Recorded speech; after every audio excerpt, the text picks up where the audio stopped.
Bueno, como decía Alejandro y como dije al principio, vamos a hablar de los aspectos reproductivos. Y como decía Roberta, bueno, este síndrome fue descrito en 1942 por Henry Klinefelter como un cuadro caracterizado por la ginecomastia, básicamente la elevación de gonadotrofinas, la distribución de vello característico, la infertilidad asociada a una atrofia testicular. Y esto fue lo que se aprendió durante esa época, de que estos pacientes eran infértiles, y en realidad no se sabía bien la causa, hasta que unos 20 años después, más o menos, se describió que esto se debía a la presencia de un cromosoma X de más, y que ese cromosoma X de más era nocivo para las células germinales, y como consecuencia, si bien en el estado infantil y fetal estos pacientes podían tener células germinales, después se perdían en el tiempo. Y la historia, y todos aprendimos que estos pacientes son infértiles. Sin embargo, la historia cambió en el año 1996, cuando el grupo belga, los que describieron el ICSI, biopsiaron una serie de 9 pacientes con diagnóstico de síndrome de Klinefelter, y en 3 de ellos, es decir, en el 33%, encontraron espermatozoides.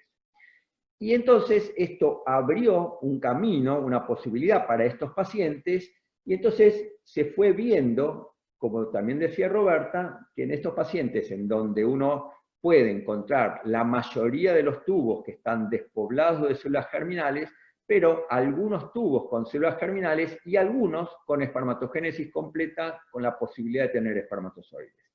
Y eso fue haciendo que en el correr de los años el concepto sobre el síndrome de Klinefelter fuese cambiando, y en el 2010 se presenta esta primera revisión en donde el título es si todavía en el 2009 debe considerarse al síndrome de Klinefelter no mosaico como infértil, ya que en la revisión de todos los trabajos publicados hasta ese momento había una tasa de recuperación de espermatozoides en el 44% de los pacientes con síndrome de Klinefelter, y que ya había publicado más de 100 chicos nacidos, todos ellos con, o la gran mayoría, con sin un incremento en el riesgo genético en la descendencia. Entonces, esto es lo que sabemos al día de hoy. Y esto es lo que hemos aprendido, de que los pacientes con síndrome de Klinefelter vale la pena darle una chance. Entonces, lo que yo me pregunté para armar esta charla es, bueno, ¿qué hago yo y qué pensamos en la literatura que hay desde un punto de vista práctico cuando uno se enfrenta con un paciente con síndrome de Klinefelter? Entonces,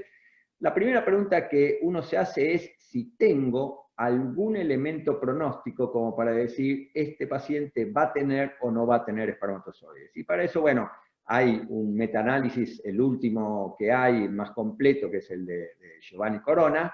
que junta 37 publicaciones con más de 1000 pacientes con síndrome de Klinefelter, y entonces ve tasas de recuperación, tasas de embarazo y elementos pronósticos. Y la conclusión es que no hay al día de hoy ninguno de los elementos que tomamos habitualmente, como es la edad,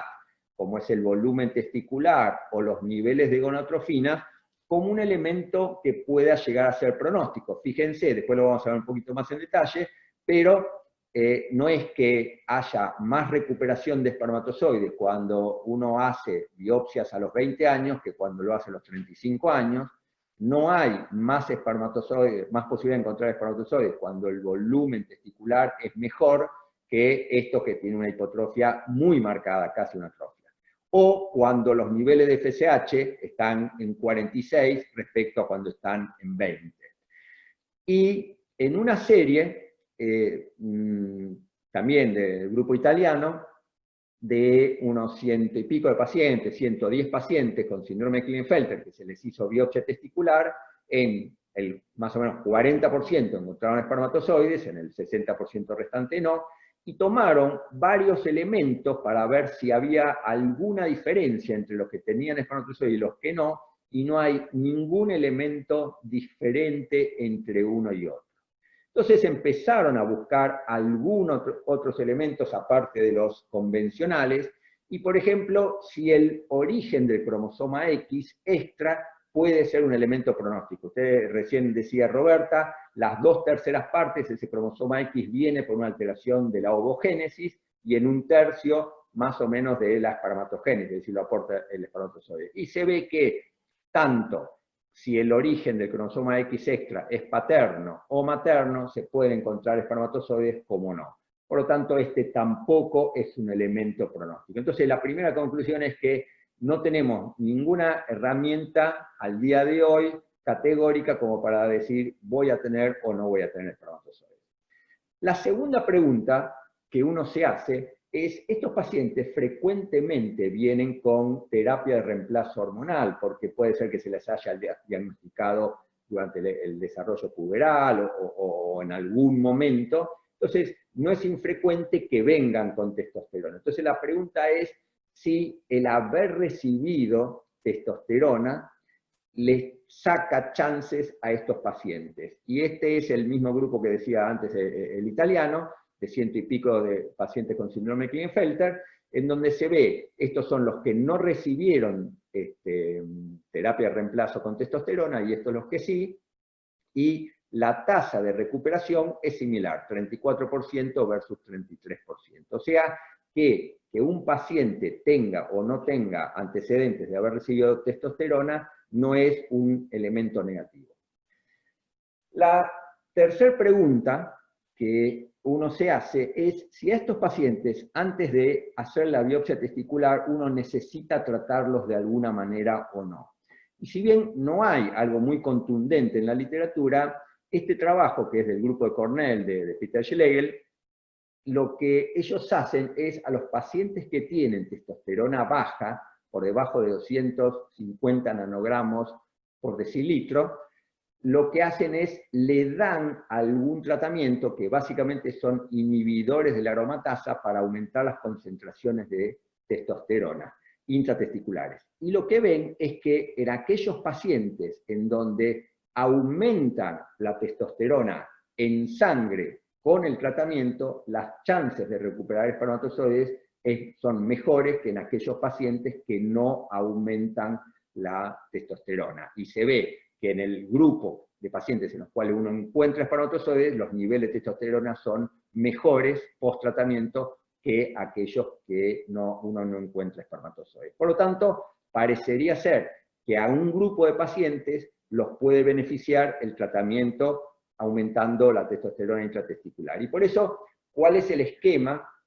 que nosotros planteamos en estos pacientes? Lo primero que nos preguntamos es si está con terapia de reemplazo con testosterona actualmente. Si no está, le medimos la testosterona, y si la testosterona es normal, esos pacientes van a TC directamente. Ahora, si estos pacientes tienen testosterona baja, entonces lo que hacemos es, le damos inhibidores de la aromatasa, o sea, para evitar la conversión de testosterona a estradiol, y de esta manera aumentar las concentraciones séricas de testosterona y las concentraciones intratesticulares,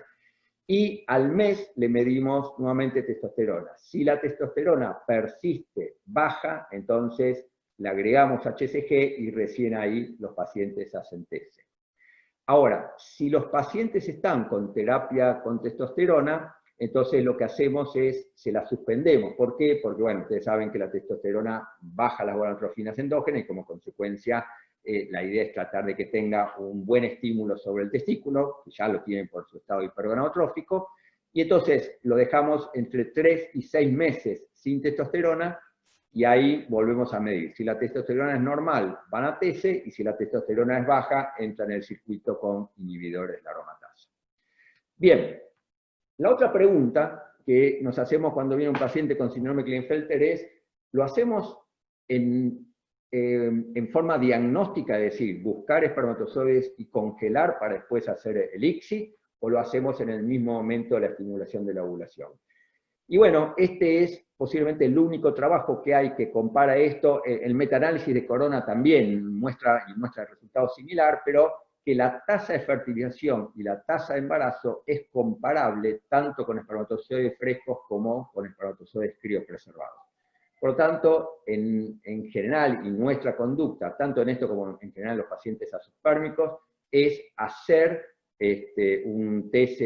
diagnóstico, criopreservar y después recién hacer el procedimiento de fertilización asistida. Ahora, el punto en esto es tratar de trabajar mucho con los biólogos, porque y tratar de en el tiempo ir mejorando, porque estos pacientes en realidad uno recupera muy poquita cantidad de espermatozoides, y si uno congela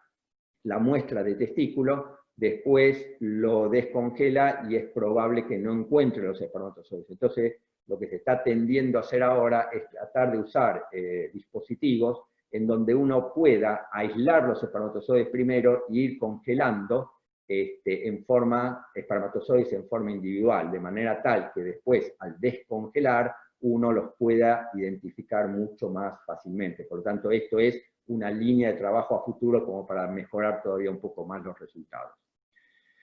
La otra pregunta que nos hacemos es, bueno, ¿lo hacemos en forma diferida? ¿Y qué le hacemos? ¿Le hacemos un TC o le hacemos un micro-TC? ¿Cuál es la diferencia? Para aquellos que no están tan al tanto, el TC es tomar muestritas de testículos de distintos lados, y eso mandarlo al laboratorio, o hacer micro-TC, que es bajo el microscopio buscar el tubo que está más dilatadito y que como consecuencia tenga espermatozoides, tenga más chance de tener espermatozoides. Bueno, en el metaanálisis de Corona, ellos muestran que no hay diferencia entre hacer TC convencional o hacer micro-TC, tasa de recuperación 43 versus 45%. Y esto es cierto que posiblemente no haya diferencia, pero yo creo que a estos pacientes el micro-TC es una indicación. ¿Y por qué? Porque realmente son testículos muy, muy hipotróficos, muy chiquitos, y cuanto uno menos material saque, mejor, y especialmente si son pacientes que tienen testosterona normal o que tienen posibilidad de tenerlo con inhibidores de la aromatasa. Entonces, tratar de preservarle la mayor cantidad de tejido testicular es lo mejor, y por eso me parece que en estos pacientes el micro-TC es una indicación, por más que globalmente uno no muestre grandes diferencias en la tasa de recuperación. Ahora, sí es importante que concientizar a los biólogos de que en estos pacientes hay que hacer una búsqueda más exhaustiva que en los pacientes azospérmicos en general. Lo que uno hace es toma la muestra la manda al laboratorio, en el laboratorio bajo lupa se disgregan mecánicamente los tubos seminíferos, fíjense, los tubos acá son más transparentes que los tubos que pueden tener espermatogénesis, y luego, bajo una búsqueda meticulosa, bueno, se buscan los espermatozoides y si se encuentran, se usarán, se criopreservarán. Ahora, es cierto que esto es un trabajo muy operador dependiente, lleva mucho tiempo, entonces, hacia dónde va un poco la cosa, y especialmente que esto es uno de los temas de la andrología que hacia dónde, digamos, del futuro, o que se está hoy muy en boga, que es el uso de los microfluidos, es decir, que a través de corrientes de fluidos, y por características propias que pueden tener los espermatozoides, ya sea de forma, de movilidad o de carga eléctrica, permiten automatizar los procesos de separación a través de distintos dispositivos que hay. Así que creo que esto, que hoy se está hablando mucho en andrología en general como técnicas de separación espermática, posiblemente para estos casos muy, muy severos, vayan a tener una indicación y posiblemente sean. Creo que los dos puntos más importantes en el tratamiento del síndrome Klinefelter, la parte de la búsqueda de espermatozoides, va a ser esto de los microfluidos y posiblemente las técnicas de criopreservación de espermatozoides individuales. Bien, con todo esto, ¿cuál es la tasa de embarazo que tienen estos pacientes? Lo decía Roberta, en el metaanálisis de Corona, la verdad es que es muy variable, pero más o menos ronda una tasa de embarazo de un 40% si uno junta todos estos trabajos. De forma tal que estos pacientes no tienen mal pronóstico de recuperación de espermatozoides, no tienen mal pronóstico de embarazo. Ahora, la gran pregunta que siempre nos hicimos es, bueno, ¿qué pasará con los chicos que nacen de estos pacientes con síndrome de Klinefelter? Y la literatura en general, y este es uno de los trabajos, muestran que, en este caso de los 16 niños nacidos de hombres de síndrome de Klinefelter, todos ellos eran sanos y todos tenían cariotipo normal. ¿Y esto cómo se explica? Y bueno, se explica con esto que contaba Roberta, que fue un trabajo que con ella y con Santiago y con Roberto se publicó en el Human Reproduction, que fue ver que en realidad los tubos que producen espermatozoides es porque la célula germinal restituyó su número de cromosomas normal de 46XY y entonces pueden hacer espermatogénesis, y como consecuencia los espermatozoides que surgen de eso son normales, y los chicos que nacen de esto son normales, o por lo menos no tienen más riesgo que en la población general o en los pacientes azospérmicos secretores. Y por lo tanto, un poco la pregunta es, ¿tengo que hacerle PGT a estos pacientes, sí o no? Y la realidad es que no hay una indicación precisa, como dice acá, de hacer PGT por la patología genética de estos pacientes. Sí, por otras cosas, por edad materna, etcétera, pero no específicamente por esto. Bien, esto es respecto a Klinefelter adulto. Ahora, ¿qué pasa si me viene un adolescente con un diagnóstico de síndrome de Klinefelter? Y bueno, lo primero que, este es un trabajo del grupo alemán, de Niesla, que es uno de los grupos que más ha trabajado en esto, en donde tomaron 281 adolescentes, entre 10 y 25, algunos un poquito más de adolescentes, y le pidieron espermograma, y en 9 de ellos, en el 7%, encontraron espermatozoides. Por lo tanto, lo que dicen es que si viene un adolescente con un síndrome de Klinefelter que va a empezar terapia con testosterona o no, una buena opción es primero pedirle un espermograma, porque está la posibilidad de encontrar algunos espermatozoides para criopreservar. Ahora, ¿qué pasa si no tiene espermatozoides? La pregunta es, ¿le hago ahí un TC o espero a que busque fertilidad? Y esto tiene que ver con que, como se pensó que las células germinales se van perdiendo con el correr del tiempo, uno iba a tener más chance de encontrar espermatozoides cuanto más joven sea el paciente con síndrome de Klinefelter. Y esto en el tiempo se demostró que no es así, desde el grupo belga, y fíjense que las tasas de recuperación espermática son más o menos similares, oscilando entre 40 y 50%, en las distintas edades, a los 18, 20, 30, 35 años. Y este otro grupo también, que hizo biopsias en síndrome de Klinefelter en distintas edades, desde los 15 años hasta los 40 años, y separó qué pasa en los mayores de 20 años y qué pasa en los Klinefelter menores de 20 años. La tasa de recuperación es la misma, 57 versus 55, y si uno corre el cutoff a los 25 años, la tasa de recuperación es más o menos similar. O sea, la conclusión de esto es, y por lo menos lo que yo tengo incorporado, no justifica, por miedo a tener menos chance de recuperar espermatozoides, cuanto más grande es el hombre, hacerle una recuperación de espermatozoides a un adolescente. Yo creo que esto uno lo tiene que charlar con el adolescente y especialmente con los padres, porque a veces el no encontrar espermatozoides le puede generar una gran angustia para un futuro, y si uno hace una biopsia quizás le quita alguna posibilidad para algo que pueda aparecer de acá 5, 7 o 10 años cuando desea fertilidad. Por lo tanto, nuestra conducta en general en adolescentes es no hacerlo. Y la otra pregunta es, bueno, ¿y qué pasa en prepuberales, en chicos? Se hace el diagnóstico de síndrome de Klinefelter, cosa que hoy se está haciendo cada vez más con los estudios prenatales. ¿Vale la pena hacerle una biopsia de testículo, congelar esa muestra de testículo para en un futuro reimplantar, porque se piensa que las células germinales se pierden en la pubertad? Y lo que se ve es que en realidad esto es pacientes con síndrome de Klinefelter, y estos son controles prepuberales, es decir, niños, y estos son peripuberales, apenas con el desarrollo puberal, y ya en los prepuberales hay un porcentaje de 25% que no tienen células germinales, y hay un 75% que sí lo tienen. Entonces uno diría, está bueno, congelemos esto para un futuro, pero lo que en realidad se piensa es que estas células germinales que puede haber son células que pueden tener ese cromosoma X de más y que cuando empiecen la meiosis, o si uno lo guarda para hacer una meiosis a futuro, son células que posiblemente no puedan hacer ese proceso. Por lo tanto, esto está bastante en cuestionamiento, y un poco las conclusiones de este grupo, del grupo belga, que es el grupo que más trabajó en esto, es que por ahora, salvo con una línea experimental, no justificaría, entre comillas, someter a un prepuberal a una biopsia testicular para guardar células que uno no sabe si van a servir o no. De manera tal que un poco los mensajes y el resumen de la charla es que entre 30 al 50% de los síndromes de Klinefelter pueden tener espermatozoides y que por lo tanto hay que darle esta opción,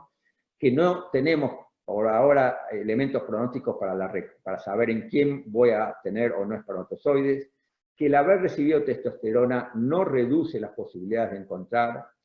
que es conveniente incrementar los niveles de testosterona intratesticular previo al TC, que el micro-TC podría tener una ventaja en esta población, y que hay que tratar de optimizar bastante las técnicas de laboratorio, como son las técnicas de separación espermática que decía de los microfluidos, las técnicas de criopreservación, que si van a una fertilización asistida hay que hablar con el biólogo para que tenga técnicas de activación de la motilidad, porque estos son espermatozoides que prácticamente no se mueven, entonces o usar láser, o usar pentoxifilina, y en general pueden tener defectos de fertilización o baja fertilización, con lo cual no está mal el uso de ionóforo de calcio, de activación ovocitaria artificial.